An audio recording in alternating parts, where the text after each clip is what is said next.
Hi, welcome back to Nessa's Nook. Today I'm going to go ahead and start my batch of Salisbury steak. I'll be doing the meatloaf meat the same way, but one will be made in a meatloaf and one will be actually in the Salisbury steak. So because I have three very large onions, I don't think I'm going to need that many, but I'll use them for cooking this week, so it doesn't matter. I am using my favorite gadget for my KitchenAid stand mixer. This is the chopper that I always talk about. And what I'll do is I'll go ahead and bring this down and you can see it come out. I'm sure you don't need to see me feeding it in there. So what happens is I just put the onions in there and it just starts popping out the bottom. Now if I only do a little bit for dinner, I don't break this out obviously. So like I said, this is three very large onions. And this makes it about like Taco Bell tomato-sized onions, which I don't like big chunks of vegetables unless I'm eating like a tomato sandwich or broccoli or whatever by itself or celery, then that's a different story. But I'll show you how quick this is here. Got about one more onion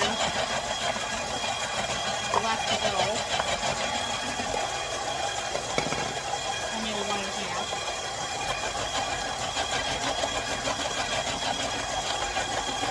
Now, cutting onions don't bother me like it does a lot of people. I mean, if it's really, really strong, like Spanish onion, it will affect me, but for the most part, I'm good.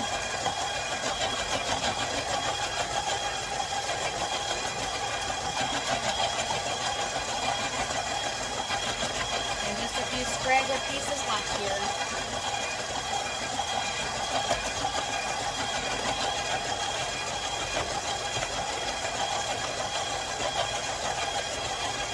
But you know how long it would have taken me to sit there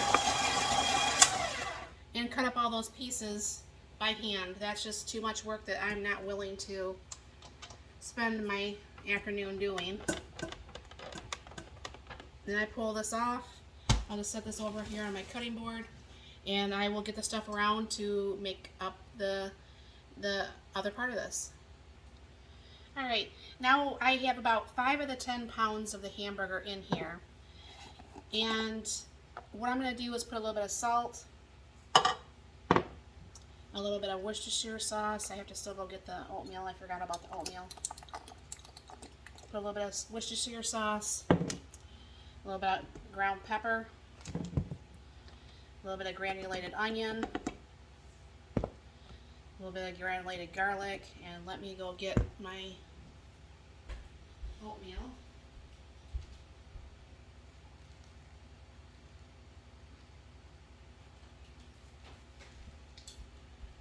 It's like I know I have 2 containers here of it.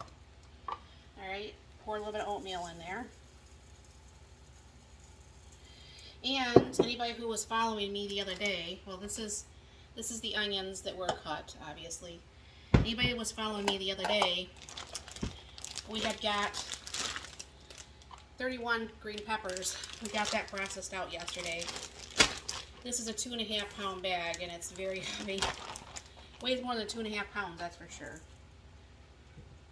So I'll put a few handfuls of peppers in there.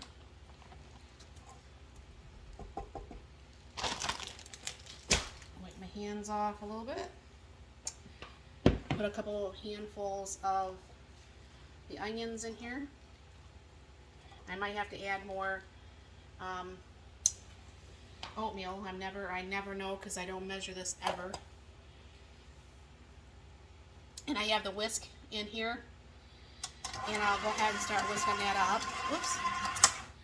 Be really nice if I actually...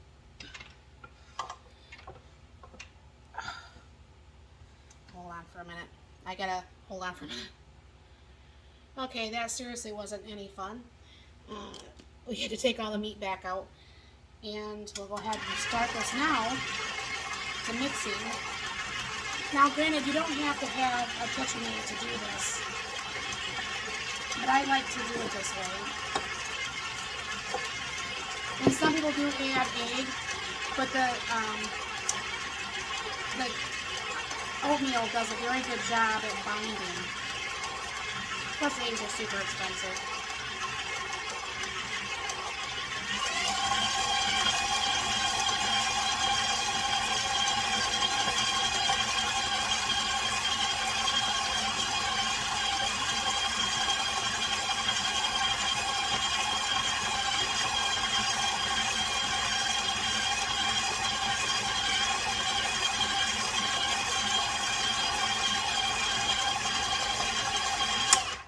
Alright, I'll put this off and for a minute and I'll bring it back when I go to the counter.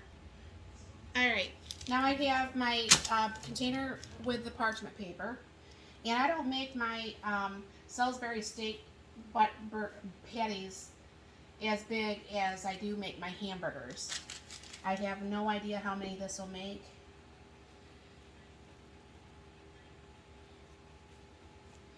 And I'm not going to keep you here for all of them.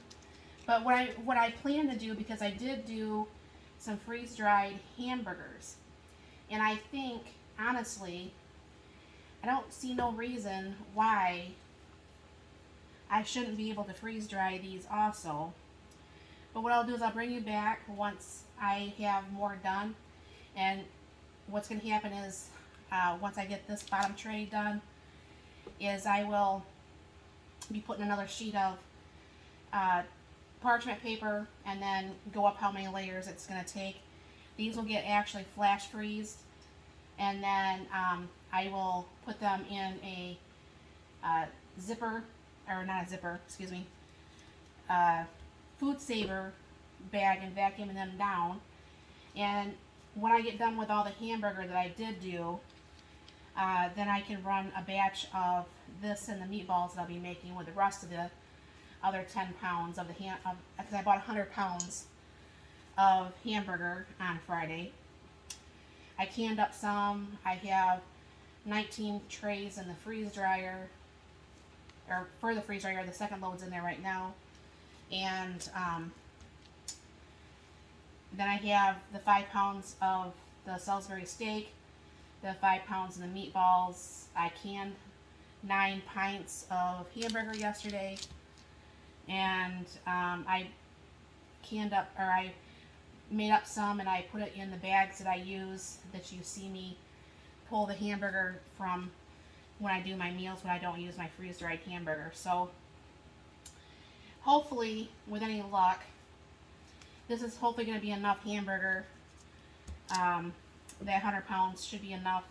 I'm hoping to at least make it through the rest of the year, if not well into 2023, since it is only just the two of us. I mean, you can't obviously do that if there's more people.